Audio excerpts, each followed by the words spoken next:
जब हम महाभारत की बात करते हैं तो हमारे मन में अर्जुन, भीष्म, कृष्ण और कर्ण जैसे योद्धा आ जाते हैं। परंतु उस काल में एक ऐसा भी पुरुष था जो तलवार नहीं बल्कि नीति और धर्म से युद्ध करता था। उसका नाम था विदुर। बहुत कम लोग जानते हैं कि विदुर केवल एक बुद्धिमान मंत्री या नीति पुरुष ही नहीं थे, वे स्वयं यमराज के अवतार थे, जिन्होंने ऋषि मांडव के श्राप के कारण धरती पर दासी पुत्र बनकर जन्म लेना पड़ा। ऋषि मांडव्य एक तपस्वी ऋषि थे। एक बार कुछ चोर उनके आश्रम में भाग कर छुप गए। राजा के सिपाही उन्हें चोर समझकर सूली पर चढ़ा देते हैं। कई दिनों तक वे मरे नहीं, देवताओं के आश्चर्य का विषय बने। यमलोक जाकर ऋषि ने पूछा, मुझे सूली पर क्यों चढ़ाया गया? यमराज बोले, आपने बचपन में एक तितली को सुई से छेड़ा था। इस पर ऋषि बोले, बचपन के कर्मों के लिए इतनी बड़ी सजा। और उन्होंने यमराज को श्राप दिया, अब तुम धरती पर एक दासी पुत्र बनकर जन्म लोगे। हस्तिनापुर के महामंत्री भीष्म को राज परिवार के लिए संतान की आवश्यकता थी। उन्होंने राजा विचित्रवीर की मृत्यु के बाद नियोग की परंपरा से संतान उत्पन्न करने की योजना बनाई। उन्होंने ऋषि व्यास को आमंत्रित किया ताकि वे रानियों से संतान उत्पन्न करें, परंतु एक रानी भय से अपनी दासी को भेज देती हैं। व्यास ऋषि दासी से भी संतान उत्पन्न करते हैं।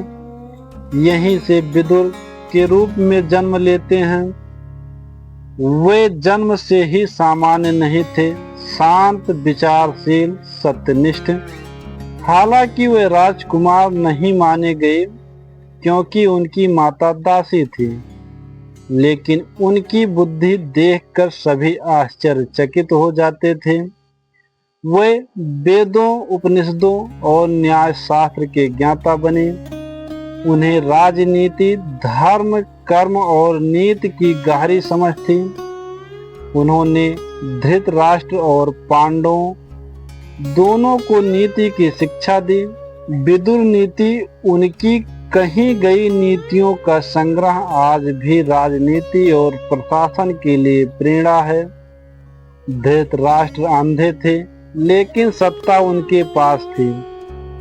विदुर उनके सलाहकार बने, लेकिन वे पांडवों को न्याय दिलाना चाहते थे। जब धृतराष्ट्र ने दुर्योधन की बातों में आकर पांडवों को उन्माद दिया, विदुर ने चेताया, अन्याय की नींव पर बना राजमहल कभी नहीं टिकता।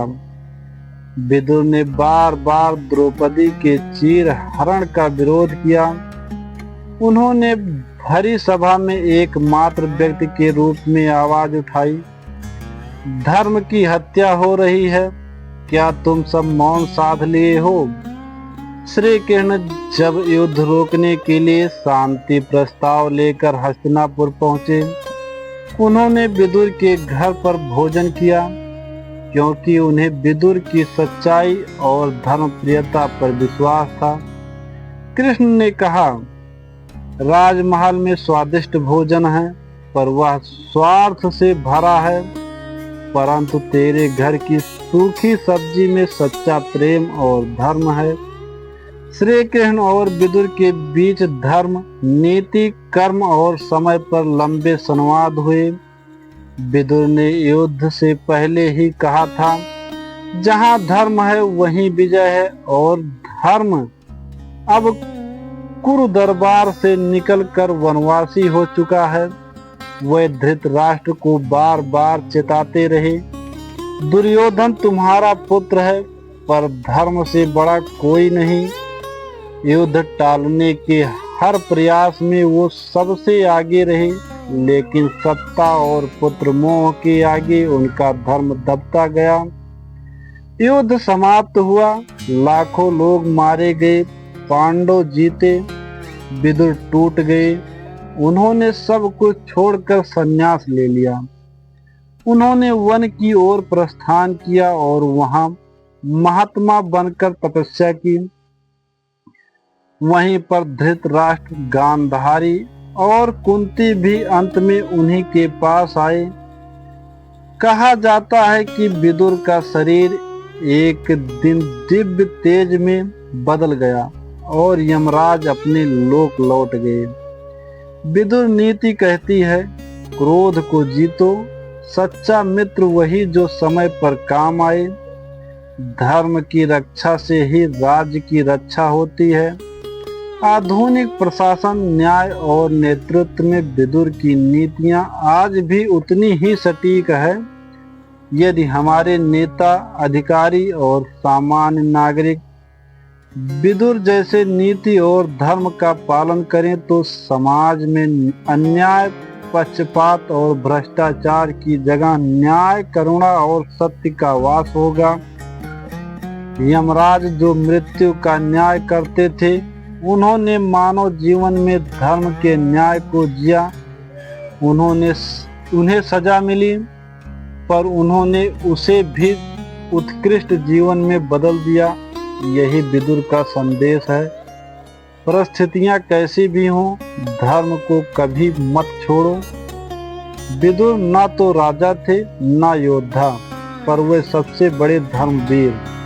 उन्होंने दिखा दिया कि धर्म बोलने की नहीं, जीने की चीज है। धन्यवाद।